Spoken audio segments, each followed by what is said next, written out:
Pessoal, estamos hoje, né, coisa linda, nós já havíamos feito, acho que 2 vezes, se não me falha a memória, esses 7 dias, né, de oração em torre, né, nós tínhamos feito acho que 1 ou 2 vezes, uma vez lá na Aureliano ainda, né, e uma vez aqui, e hoje, né, ao meio-dia, nós pela primeira vez, como igreja, né, já vamos aí ultrapassar os 7 dias de oração ininterruptos, né? E quantos aqui já passaram na nossa casa de oração, uma vez que seja? Nós queremos convidar vocês, né, para vocês passarem por lá, para vocês terem um tempo com Deus lá. Tem sido algo lindo, né? E todo mundo que veio nos primeiros dias e já vieram agora nesses últimos dias, é incrível como que parece que a presença vai ficando densa no lugar, né? Vai ficando meio que impregnado, né? Só de você entrar, a atmosfera já é diferente, né? É algo muito, muito especial. É por isso que eu acredito que quando nós estamos estudando sobre os avivamentos, né, onde aconteciam as casas de orações, de intercessão, por anos, né, não apenas por dias, as pessoas elas chegavam de cadeira de roda e sem que ninguém precisasse orar, sem que ninguém precisasse impor as mãos, só delas estarem expostas a esse ambiente, né, elas eram curadas e saíam empurrando as próprias cadeiras que tinham trazido elas ali até aquele momento. É nisso que nós acreditamos, né, em uma atmosfera, em uma glória de Deus impregnada, né, sobre esse lugar, de uma maneira em que só das pessoas estarem expostas a isso, elas sejam alcançadas, transformadas e impactadas pelo poder e pela glória de Deus, né? Então, nós queremos proporcionar isso, né? Não só por 100 dias, mas que isso seja contínuo, né? A vida com Deus, eu quero falar com vocês hoje sobre oração, né? Sobre aquilo que um dos pontos que vai garantir que o avivamento, que a visitação de Deus seja algo contínuo, né? Que não seja apenas algo pontual, algo que aconteça em uma única vez e logo se dissipe.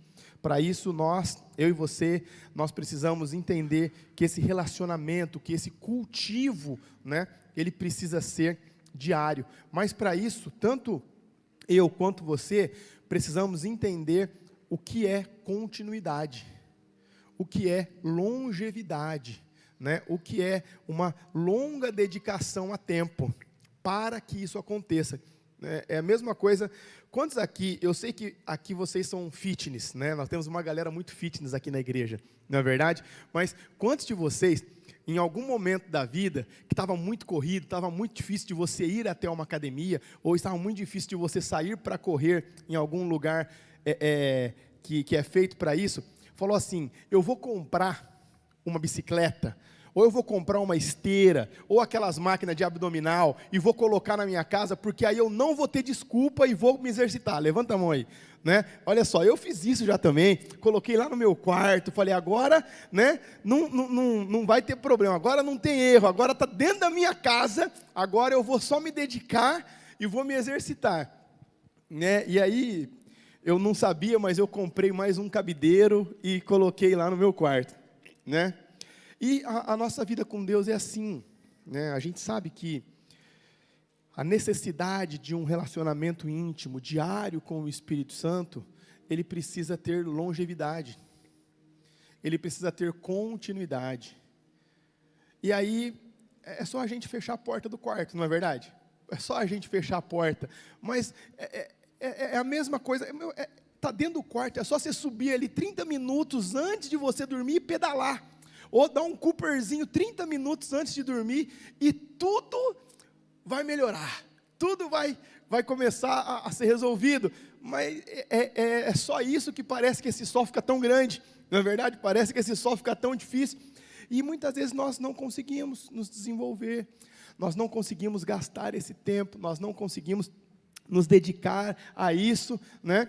Então a ideia é justamente para que também isso seja inspiração para você se habituar, né? Quantas e quantas pessoas, né, começaram a ir fazer exercício em algum lugar, tiveram que dedicar um tempo nisso, e depois que isso se tornou hábito, quando a pessoa vai viajar, quando a pessoa muda de cidade, quando a pessoa muda de bairro, ela precisa mudar de academia, ou mesmo quando ela precisa treinar rapidinho na casa, ela entende que aquilo é vital para ela. E aí, por onde ela vai, ela continua praticando, ela continua se desenvolvendo. Então, a nossa vida com Deus é assim, nós precisamos criar esse hábito.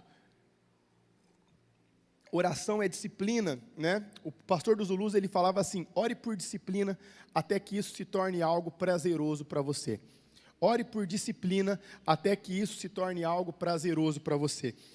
E muitas vezes a gente quer ter o prazer antes da disciplina, né? E quando nós falamos que intimidade sem relacionamento é prostituição, não é verdade? Então, é a mesma coisa no nosso relacionamento com Deus. Muitas vezes nós queremos só desfrutar do prazer, nós só queremos desfrutar da presença, mas nós não queremos nos dedicarmos em oração, nós não queremos nos dedicarmos em relacionamento, nós não queremos construir uma forte intimidade.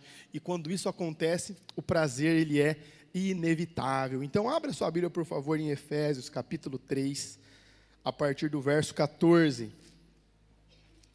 Efésios 3, verso 14, a palavra de Deus diz assim, o apóstolo Paulo ensina assim: por causa disso eu me coloco de joelhos perante ao Pai de nosso Senhor Jesus Cristo, do qual toda a família nos céus e na terra toma o seu nome, para que segundo as riquezas da sua glória vos conceda que sejais fortalecidos com poder pelo seu Espírito no homem interior, para que Cristo habite pela fé em vossos corações, a fim de, estando enraizados e fundados em amor, poderdes perfeitamente compreender com todos os santos qual seja a largura, o comprimento, a altura, a profundidade, e conhecer o amor de Cristo, que excede todo o entendimento, para que sejais cheios de toda a plenitude de Deus.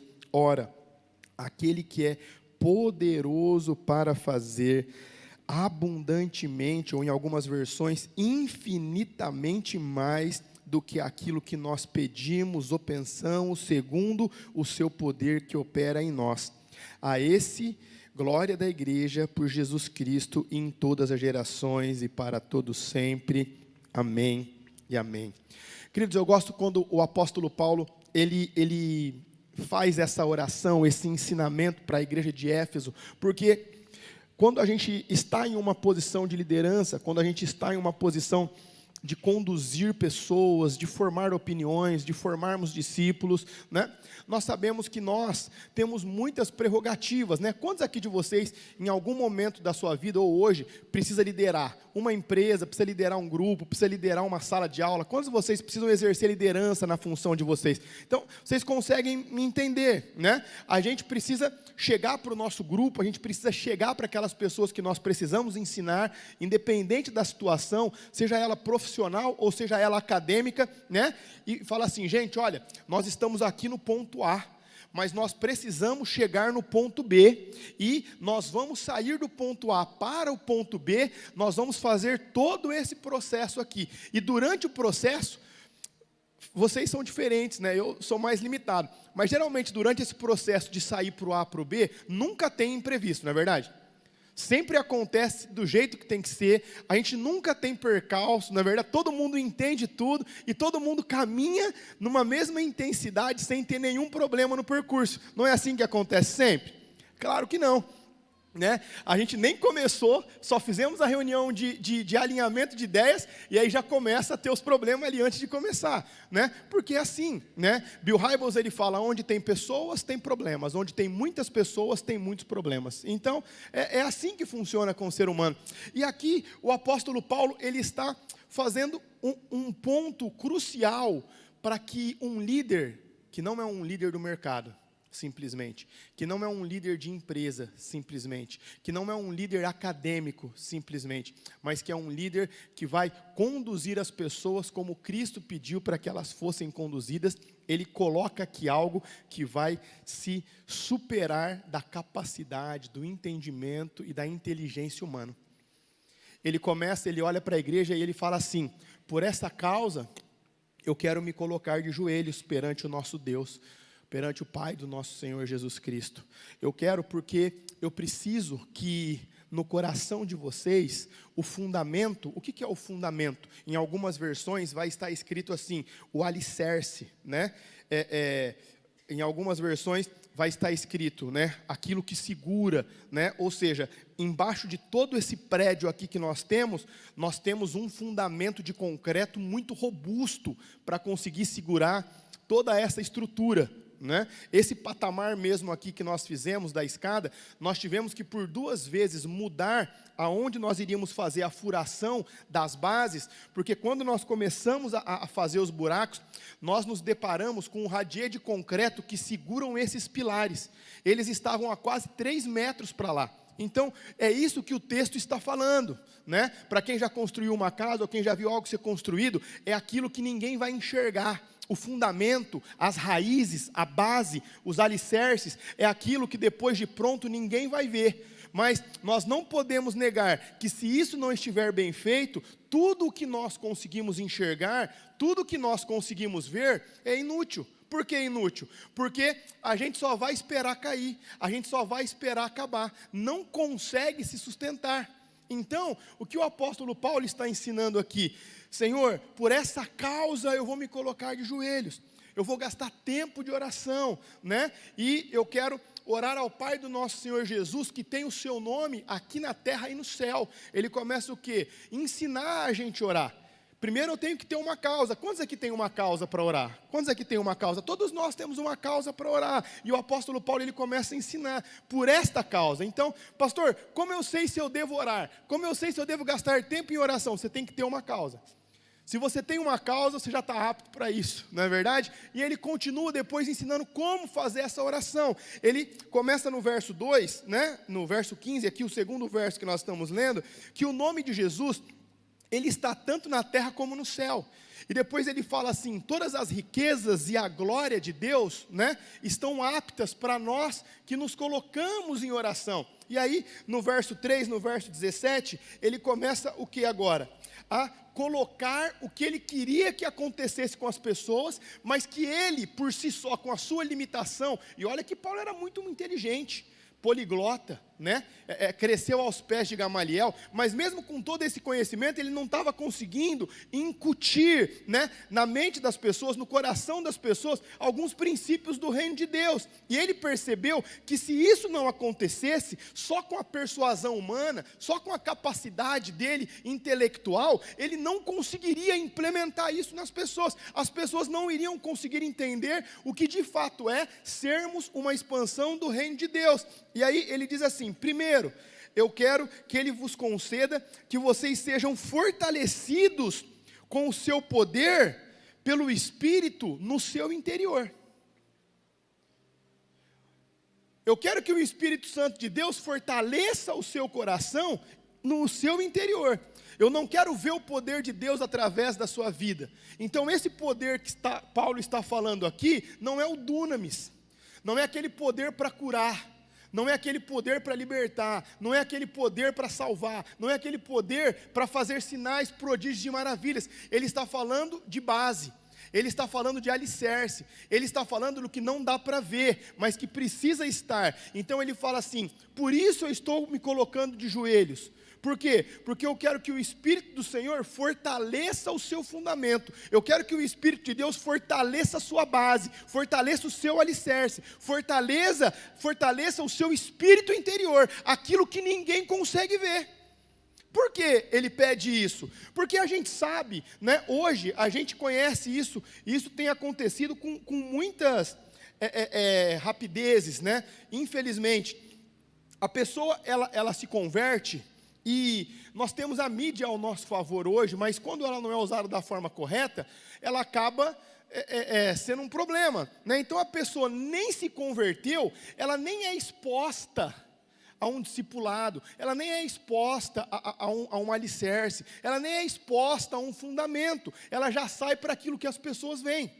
Só que veja, quando você é provado pelo Espírito Santo, quando eu sei que eu sou um homem provado pelo Espírito Santo, é quando a tempestade bateu e eu não caí, é quando o vento bateu e eu não titubeei, É quando eu enfrentei tribulação e adversidade, mas a minha fé permaneceu firme. Foi quando eu não negociei os princípios, quando eu fui testado. Como eu vou saber se o meu marido ou se a minha mulher é fiel? Ah, pastor, ele nunca me traiu. Mas ele já foi testado na fidelidade? Ela já foi testada na fidelidade? Porque, vocês concordam comigo? Uma coisa é a pessoa nunca ter traído. Outra coisa é ela nunca ter sido testada na sua fidelidade. É totalmente diferente. Eu não sou corrupto. Por que você não é corrupto? Porque eu nunca roubei. Mas você já teve a oportunidade? Então entenda que o apóstolo Paulo, ele está falando de fundamento. O apóstolo Paulo, ele está falando de alicerce. Ele está falando de algo primordial para a expansão da igreja. Ele está falando de algo primordial para um relacionamento com Deus. Ele está falando de bases. E aí, no verso 17, ele ainda fala assim: além disso, eu quero que a fé, ela possa, estando enraizadas no seu coração e fundadas em amor, que vocês possam perfeitamente compreender junto com todos os santos. Quem são todos os santos? São as pessoas que estão do seu lado, são aqueles que foram santificados por Jesus. Então, tudo isso aqui nós temos um ajuntamento solene dos santos. Ele fala, mas eu quero que vocês, juntamente uns com os outros, sejam enraizados na fé. Que as raízes de vocês possam crescer, que as raízes de vocês possam se espalhar, que as raízes de vocês possam estar estabelecidas, mas não só da fé, mas também do amor. Por quê? A gente tem que entender que a igreja precisa de um braço de poder, mas ela precisa de um braço de amor, ela precisa de um braço de compaixão, ela precisa de um braço de empatia, ela precisa ser estabelecida com 2 pilares. Não adianta eu ter só fé e poder, se eu não tiver amor, eu viro uma igreja legalista.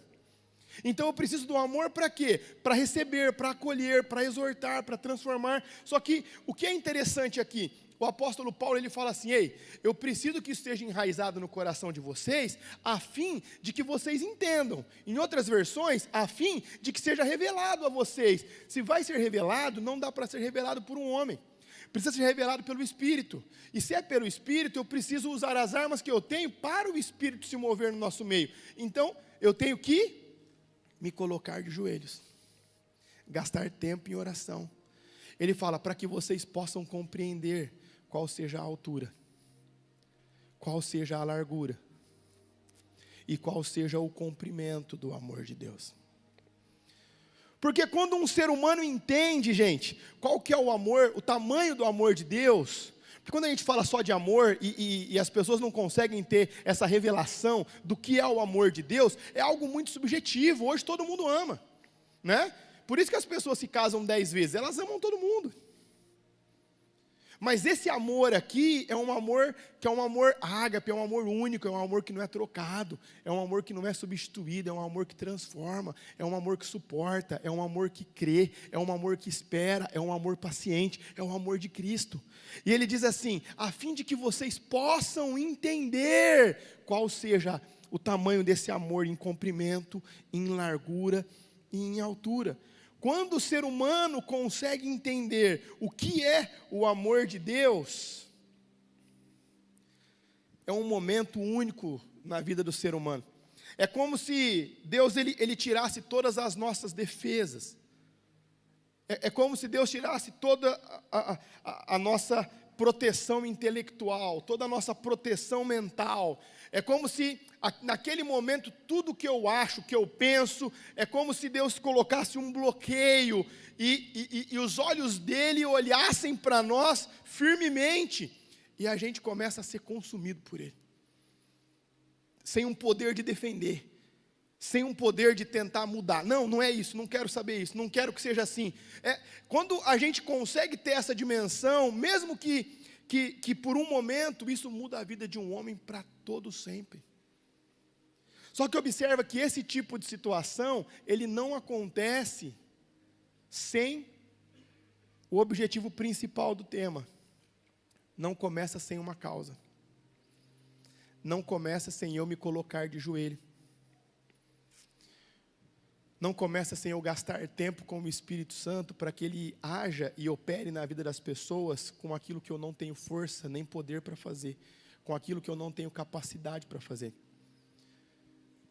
Aconselhando casais de muitos e muitos anos de casados, né? 30, 40 anos de casados. Pastor, eu oro, eu quero tanto que o meu cônjuge muda. Eu quero tanto que a minha cônjuge muda, eu quero tanto que ele melhore, eu quero tanto que... Eu falo tanto disso com ele, eu converso tanto com ele disso, eu converso tanto com ela disso, eu converso tanto, mas não acontece nada. É porque exatamente isso, chegou num momento em que a persuasão, em que os argumentos não resolvem mais. É isso que o cristão ele precisa entender. Tem momentos na nossa vida que nós precisamos nos colocar de joelhos.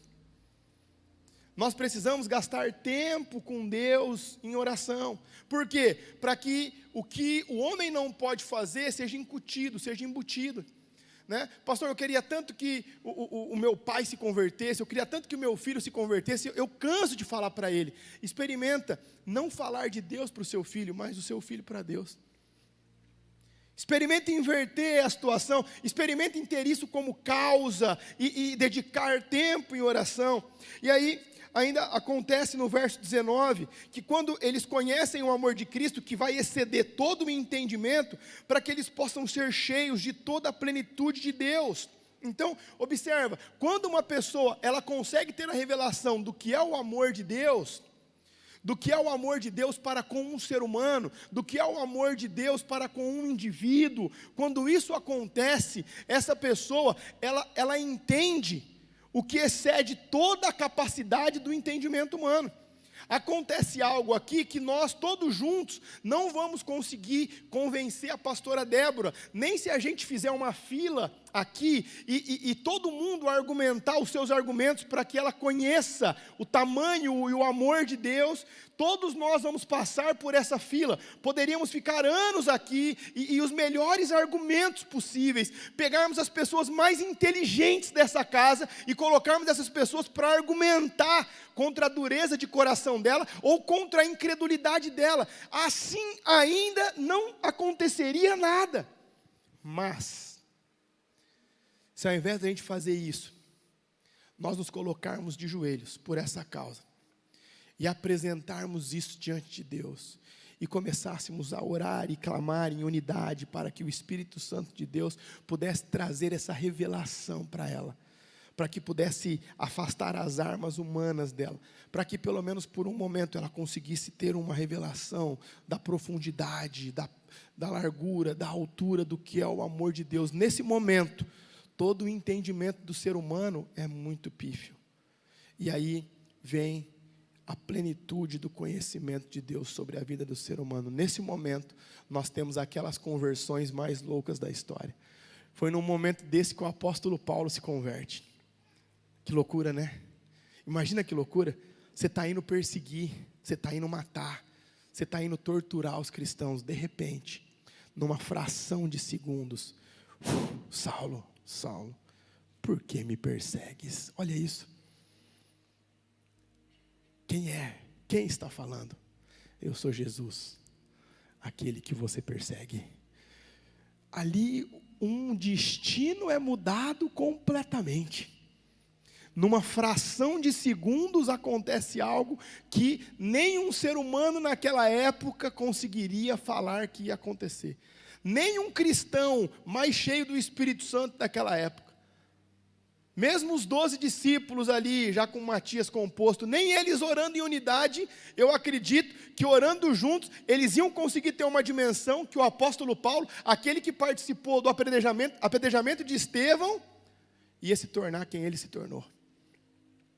Mas em um momento, ele foi surpreendido pelo próprio Deus e ele pôde desfrutar da profundidade, da largura e do cumprimento do amor de Deus. Nesse momento, ele foi estilhaçado em sua defesa e foi tomado por toda a plenitude da glória de Deus sobre ele. E no verso 20, o verso 20 diz assim: ora, aquele que é capaz de realizar infinitamente mais de tudo aquilo que pedimos ou pensamos. Ora, para que a glória dele seja, na onde? Na igreja. Paulo está ensinando aqui sobre oração na igreja. Então observe, Poderia fazer várias séries de oração. Poderíamos ensinar sobre uma oração intercessória, uma oração de petição, uma oração de se colocar na brecha, uma oração de guerra, uma oração de intimidade e tempo a sós com Deus, devocional. Mas a ideia hoje é que vocês entendam o poder de quando uma igreja se coloca de joelhos por uma causa. De quando a igreja entende e se coloca caminhando prontamente para aquilo que esperamos que Deus faça no nosso meio e a partir do nosso meio. Então, observa, esse texto que às vezes é usado fora de contexto, ora, aquele que é poderoso para fazer infinitamente mais de tudo aquilo que pedimos e pensamos, segundo o seu poder que opera em nós, a esse glória na igreja por Jesus Cristo, em todas as gerações e para todo o sempre. Então observa que aqui está falando dentro de um contexto. Dentro de um contexto. É um texto que é usado muito isolado, mas ele faz parte de um contexto. Paulo está ensinando a igreja de Éfeso sobre uma causa para se colocar de joelhos.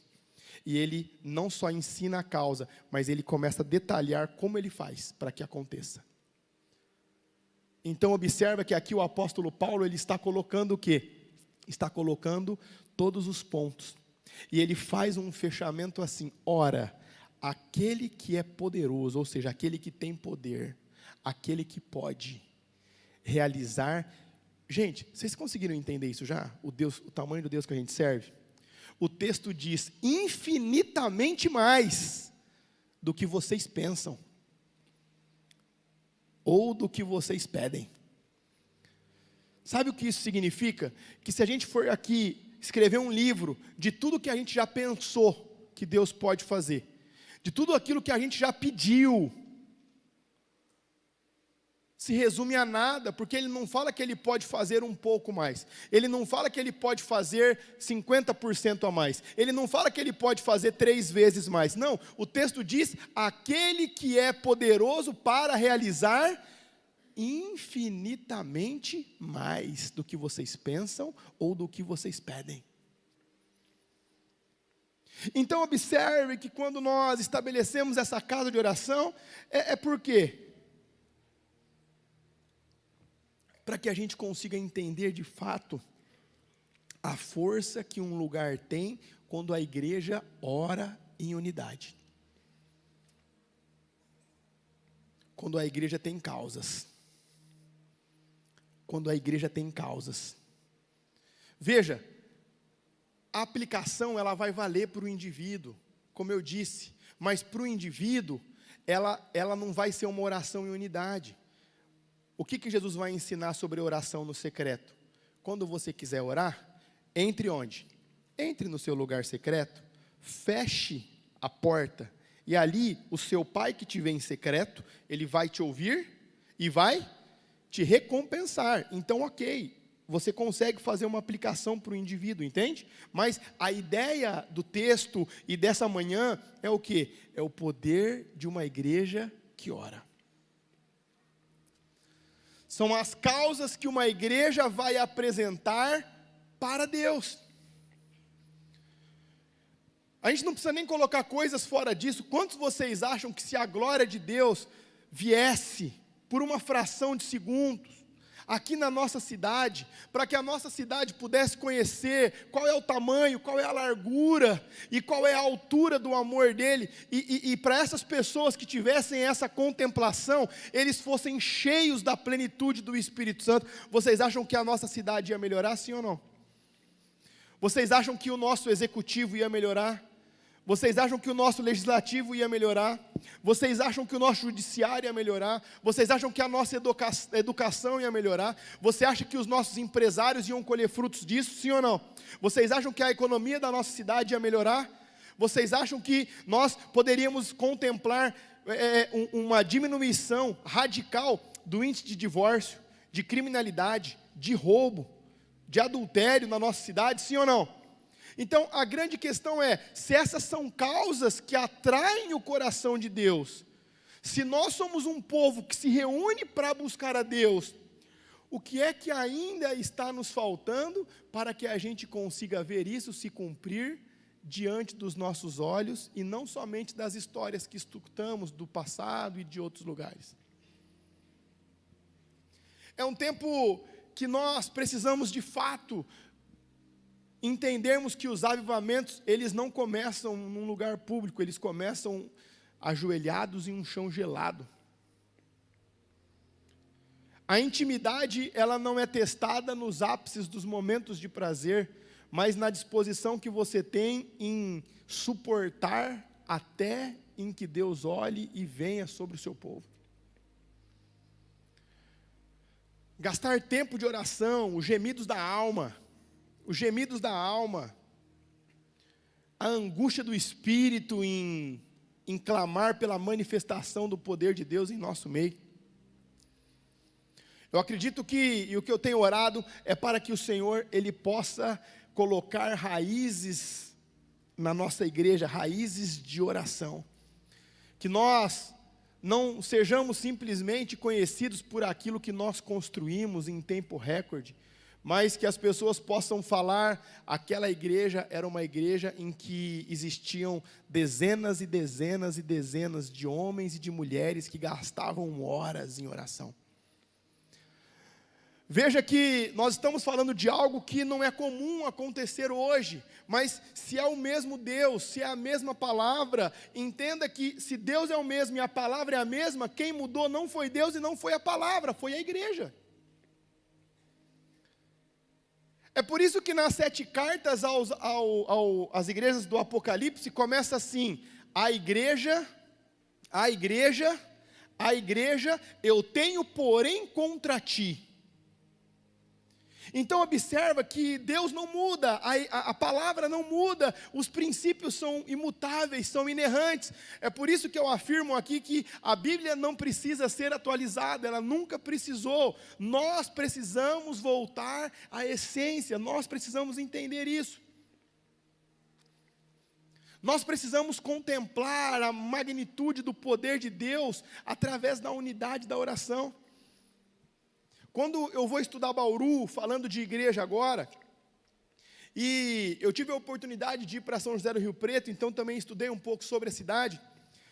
Gente, Bauru é a cidade mais privilegiada do estado, tem a melhor localização. Quem trabalha com logística ou depende de logística sabe do que eu estou falando. É uma posição privilegiadíssima no estado. Clima favorável, um dos maiores aquíferos que fala? Aqueles lençóis, como que fala? Aquíferos, né? Está debaixo daqui, aí entenda o que eu estou falando, mas veja, por que não aconteceu? Vamos analisar a seleção brasileira agora, que está em alta por causa do Ancelotti, né?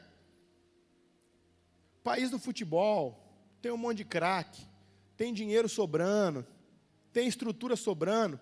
Por que é que não acontece? Entende? E quando eu falo de avivamento, às vezes quem não conhece avivamento acha que é o que acontece dentro da igreja, mas é o que acontece a partir da igreja. A partir da igreja. A cidade é um reflexo da igreja. Bauru é um reflexo da igreja hoje. E quando eu digo da igreja, talvez não dessa que está tendo a oportunidade de fazer algo, mas das que vieram antes de nós. E isso é assim em todos os lugares. Estuda o avivamento da Coreia do Sul. Por que a Coreia do Sul se tornou o que se tornou? Porque a igreja se tornou primeiro. Por que a Inglaterra se tornou o que se tornou? Porque a igreja se tornou primeiro. Por que o país de Gales se tornou o que se tornou? Porque Evans Robert conduziu a igreja primeiro. Por que os Estados Unidos se tornou o que se tornou? Porque pelo menos uma dezena de avivalistas vieram de lá. Mas homens que gastam tempo de oração. Mulheres que gastam tempo de oração. Não é petição. É gastar tempo, é ter uma causa. Uma causa e uma causa com prática. Porque aqui o apóstolo Paulo nos mostra que um cara muito estudioso, um plantador nato de igrejas. Paulo foi o maior plantador de igrejas da história do cristianismo. Mas ele chega em uma igreja em que ele começa a ver que as habilidades dele iam faltar, que a dinâmica e a rapidez dele não seriam suficientes. Nesse momento, ele nos dá uma chave. Por essa causa eu vou me colocar de joelhos, para que aquilo que eu não consegui ensinar, para que aquilo que eu não consegui demonstrar, para que aquilo que eu não consegui direcionar, que o Espírito de Deus venha, e que Ele venha e enraize no coração de vocês. Então eu acredito muito naquilo que Deus está fazendo no nosso meio, e é um tempo onde nós não precisamos mais simplesmente de visitações e experiências, nós não precisamos mais de palavras proféticas e nem curas acontecendo no nosso meio. Isso aconteceu, acontece e vai continuar acontecendo, porque a palavra de Deus diz que os sinais acompanhariam. Mas é um tempo em que a igreja precisa entender as raízes de oração, os fundamentos, o alicerce, aquilo que ninguém vai enxergar. Quando foram entrevistar Charles Finney, ele tinha um intercessor que chamava Daniel Nash, se não me falha a memória. E começaram a perguntar, Finney, como que era isso? E esses milagres, e essas curas, e essas conversões em massa? Qual é o segredo? Olha essa multidão aqui. Nossa, será que é o sistema de som? Será que é o sistema de projeção? Será que é a quantidade de seguidores no Instagram? Finney, qual que é o segredo disso? Aí ele pega esse grupo e fala, vem cá. Desce uma escadinha, com toda certeza, sem padrão de AVCB nenhum, né?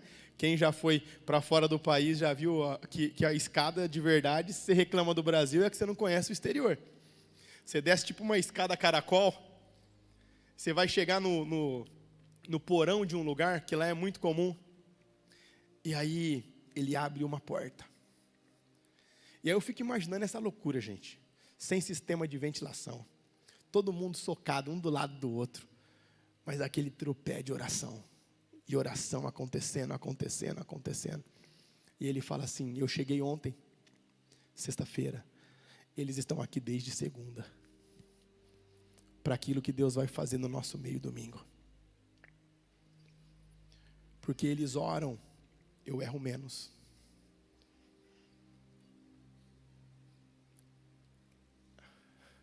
Então veja que ele está falando o quê? É o fundamento, é o alicerce em que as pessoas não veem, é o clima em que as pessoas não sentem, é o alicerce, é o fundamento. Sem isso, não acontece aquilo. E tantos outros poderíamos falar, mas eu quero que vocês entendam que nós como igreja nós temos uma causa. Bauru precisa ser impactada pelo amor de Deus.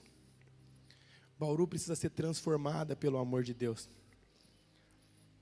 Nós não viemos aqui plantar mais uma igreja. Bauru já tem tantas igrejas tão boas, tão sérias, tão cheias do Espírito Santo, com homens e mulheres tão tementes a Deus. Quando Deus mandou a gente para cá, desde o início, lá na Rua Floresta, a gente sempre direciona a mesma coisa, a visão que Deus nos deu não mudou e não vai mudar. Nós viemos aqui para experimentar um avivamento. E agora nós temos um lugar onde vocês podem ir juntos por um período. Como eu disse, estou dando uma palavra para a vida de oração da igreja, mas você pode aplicar isso no seu individual também, no seu lugar secreto, no seu tempo de devoção. Mas que você se levante e que você possa gastar tempo de oração. E eu quero te dar um conselho. Se você não tem a memória muito boa, escreva tudo que você vai orar. Que você possa vir, que você possa orar por tudo isso. Quando você acabar de orar, você vai lembrar de algumas coisas que você esqueceu de escrever. Ore por elas também, peça a elas também. Aí quando você não lembrar mais nada, e quando não tiver mais nada escrito que você não orou, nesse momento, se coloque de joelho e comece a orar.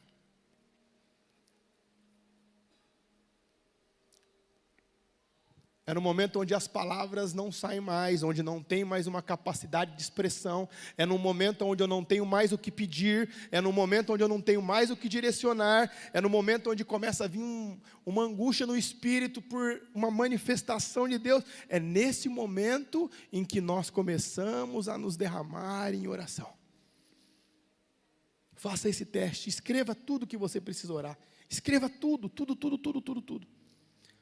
Ore por tudo que você precisa, ore por tudo que você deseja, ore pela sua família, ore pelos seus amigos, ore pelos seus sonhos, ore pelos seus projetos, escreva todos eles, e aí quando você já tiver orado por tudo, você tiver pedido tudo, veja se você esqueceu de alguma coisa, ore por isso também, aí depois que você já fez tudo isso, aí começa a entrar num estado de desespero por Deus, porque aí é onde a igreja falha, a igreja não sabe parar, para esperar Deus responder.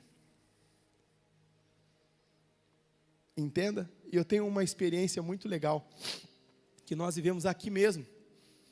Nós tínhamos tão pouco tempo para mudar para cá. E todo mundo sabe que a gente não tinha recurso. Então a nossa primeira oração foi: Deus, o Senhor deu a visão, dá recurso para a gente. E Deus começou a dar recurso. Mas aí depois nós começamos a orar, e nós começamos a ver que nem com recurso, nós conseguiríamos fazer aquilo que era preciso ser feito, no tempo que nós tínhamos. Nenhuma empresa queria fazer, nenhuma empresa queria pegar, nenhuma. E aí nós começamos a falar: Deus, o problema nosso não era o recurso, né? Agora nós temos o recurso, não temos quem faça. E Deus começou a trazer um despertamento na nossa galera, né? E eu comecei a ver pessoas aqui que eu nunca tinha visto envolvida com nada, servindo, colocando cortina, né? Carregando carriola, pintando, lixando, pessoas se convertendo aqui no meio da reforma, sem pregação, uma loucura, né? Eu via o pessoal saindo dos escritórios, direto com roupa, com terno, com camisa, com sapato e segurando a britadeira, e uma comoção, um envolvimento na igreja. Cheguei uma quarta-feira aqui com mais de 1000 pessoas, eu não sabia nem quem era da igreja, quem não era da igreja, e todo mundo empenhado em fazer, e mesmo assim, as coisas não iam dar tempo. 1º de agosto estava chegando, e nós não tínhamos nem o básico para podermos fazer o culto. E aí eu comecei a entender o que o apóstolo Paulo estava falando aqui. Ele estava falando: ei, é infinitamente mais do que você pode pensar ou do que você pode pedir. Você pensa e você pede com aquilo que você tem capacidade de desenvolver. Então nós tínhamos pedido recurso. Por que você pede recurso para Deus? É uma matemática básica. Você vê o que precisa pagar e você vê o que você tem. Você faz uma conta de menos, você vê que vai faltar. Aí o que a gente faz? Pede para Deus, certo ou errado? Aí nós não tínhamos pessoa suficiente. Por quê? Nós tínhamos várias frentes acontecendo. E nós falamos: Deus, nós temos 100 pessoas servindo. Nós precisamos de 1000 pessoas ajudando, porque nós não vamos conseguir. É muita gente. Aí Deus deu as 1000. Ok? Só que nós vimos que mesmo assim não ia dar. E aí não tinha mais o que fazer, não tinha mais gente, não sabia mais o que tinha que acontecer. Fala: Deus, as pessoas não estão sendo suficientes. Aí as pessoas começaram a se converter no meio da reforma. Olha, imagina que loucura, olha que benção para evangelizar. Ao invés do Busato e a Yara chamar alguém para ir na célula deles, estava assim: gente, seguinte, nós estamos reformando lá para poder mudar para a igreja. Vocês nunca foram no culto, vocês nunca foram na célula. Vocês não querem ir ajudar a gente na reforma lá? Aí as pessoas vinham com eles e se convertiam aqui. E aí a loucura, e não ia dar tempo. Aí teve um dia que começou a me dar uma angústia. Eu não tinha mais o que pedir, eu já tinha planilha anotada. E aí, por falta das minhas planilhas, né, tinha a galera da diretoria e eles me mandando planilha que eu nem sabia ver. E olhando aquilo, e eu olhando aquelas pessoas. Eu morava num prédio ainda, eu peguei aquelas planilhas, faltavam acho que 6 dias para a gente inaugurar. E aí eu me lembro que eu me ajoelhei do lado da cama, com aquele monte de planilha, e falei: Deus, eu não sei o que eu tenho que te pedir. Eu não sei como eu preciso pedir.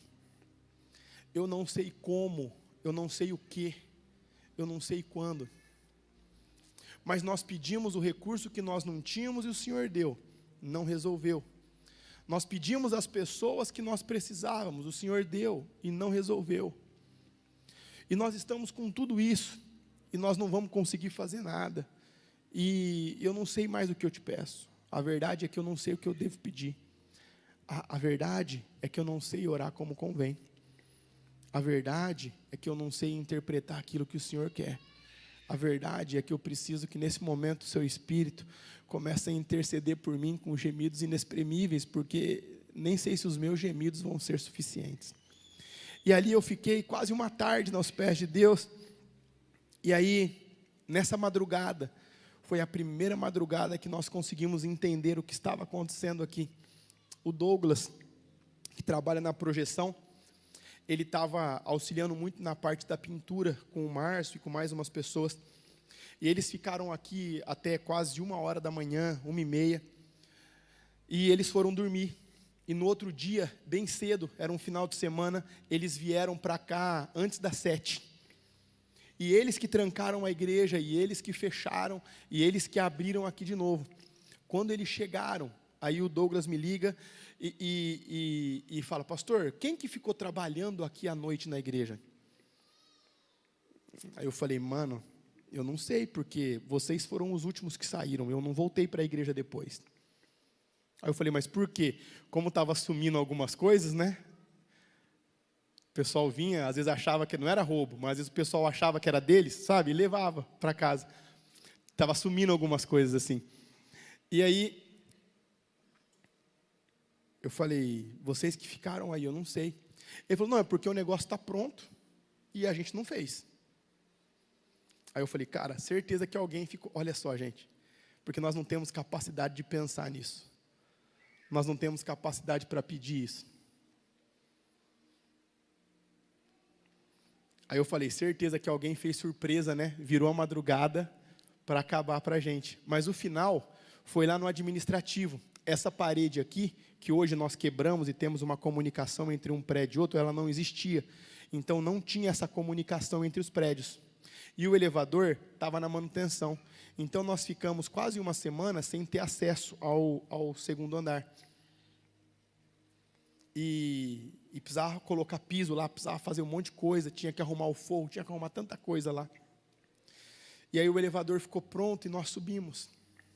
Quando nós subimos, o andar que a gente não tinha tido acesso estava pronto.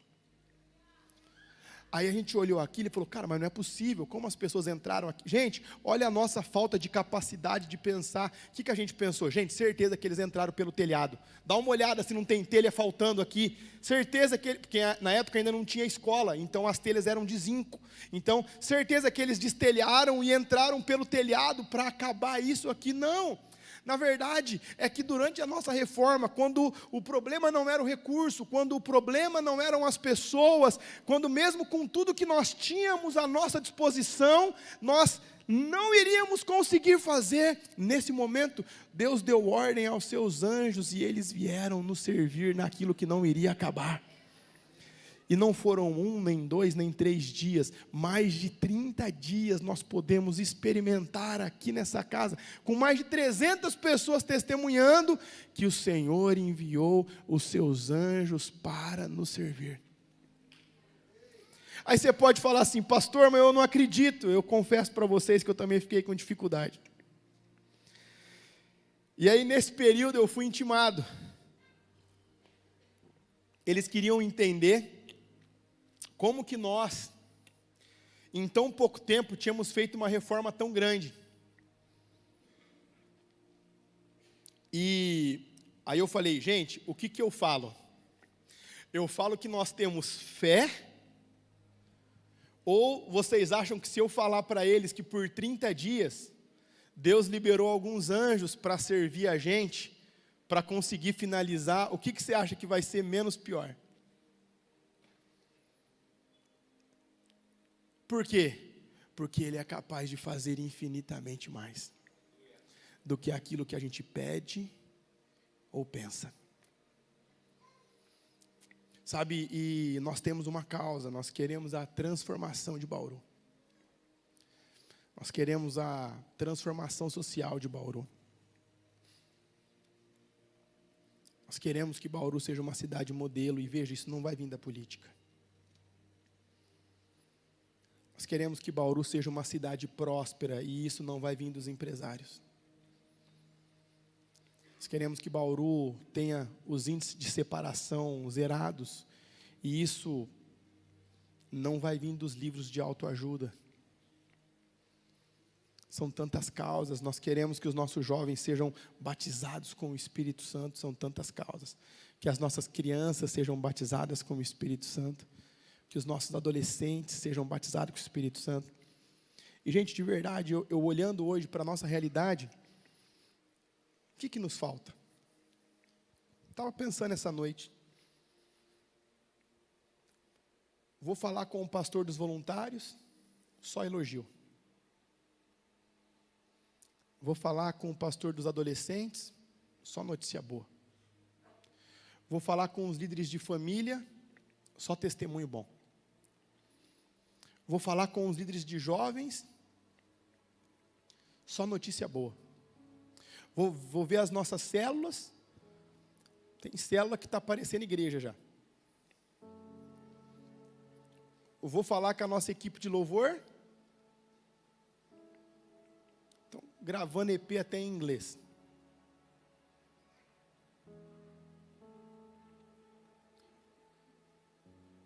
Vou falar com o pessoal da escola, ganhando o campeonato da Lego agora, ganhou o campeonato de astrologia em primeiro lugar do Brasil, vai disputar agora nos Estados Unidos a segunda fase. As métricas são boas, sim ou não? O que mais a gente pode pedir? Bondade demais, não é? É muita bondade. É muita bondade. É muito favor, é muita graça. Olha só, eu lembro quando eu li os livros da Bethel em 2014, 2015.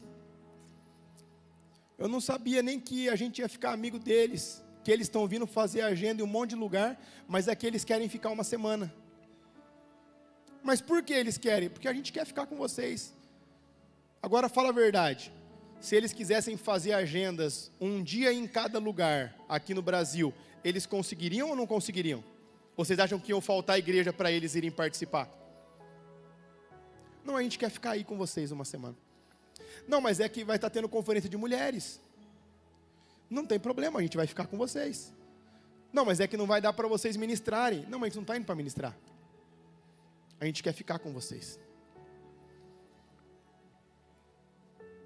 Então, observe o que eu estou falando para vocês, dessas causas que nós temos que nos colocar de joelhos. Nossa igreja, claro, pastor, mas a gente for pegar para ver os defeitos, não tem? Claro que tem um monte, mas eu analisando as métricas, só tem resultado bom, só tem ponto positivo, o pessoal engajado, o pessoal comprometido, o pessoal dedicado, o pessoal amando, o pessoal se doando, e glória a Deus. Mas o que eu estou falando para vocês aqui é sobre uma causa que não tem a ver com o que está acontecendo das paredes para dentro, mas com o que precisa acontecer das paredes para fora. E para isso acontecer das paredes para fora, nós não vamos conseguir fazer no nosso argumento, nós não vamos conseguir fazer com o nosso intelecto, nós não vamos conseguir fazer com a nossa sabedoria humana, nós não vamos conseguir fazer com os nossos talentos. Nós precisamos nos colocar de joelhos, nós precisamos clamar ao nosso Deus, para que Ele venha e olhe para a nossa cidade, e que Ele possa trazer a revelação do amor dEle para a nossa cidade, da profundidade, da altura, da largura, que Ele possa enraizar a fé dEle nos nossos corações, que as raízes possam crescer, e que a gente possa ser mesmo uma rocha ali, que vai ser colocada, e ela não vai ser arrancada por ninguém, que ela vai se posicionar, ela vai estancar as brechas dessa cidade. A minha oração essa manhã é que o Senhor levante os reparadores de brechas, é que o Senhor levante aqueles que vão olhar as brechas da cidade e não vão apontar, porque todos já conhecem, como eu disse. Vocês acham que eu fui a primeira pessoa que fui estudar por que Bauru não explodiu com todos esses benefícios que eu te falei? Todo mundo já deve ter estudado isso, um monte de gente já deve ter ido atrás, mas a grande questão é o que falta para Bauru, não tem a ver com o que Bauru tem a ver com o que Bauru não tem, e o que Bauru ainda não tem, a manifestação da plenitude do poder de Deus, a manifestação da plenitude do poder de Deus. Então eu quero que nessa manhã, se o Senhor falou ao seu coração, e você quer ser um desses reparadores de brechas, você quer ser um desses reparadores de brechas, que todos possam se colocar de pé no lugar, e enquanto acontece essa canção, se você quer ser um desses reparadores, se você quiser colocar de joelhos por essa causa juntamente conosco, como eu estou falando, eu não estou falando para a igreja melhorar, eu não estou falando para os ministérios melhorar, eu não estou falando para Deus nos abençoar, não, isso eu tenho até vergonha de pedir, porque Deus tem sido tão bom com a gente, mas é por aquilo que ainda não aconteceu das paredes para fora, das paredes para fora. Quantos aqui se importam com a cidade de Bauru? Se você está aqui e se importa com a cidade de Bauru, e você quer ser um reparador de brechas, saia do seu lugar, vem aqui à frente.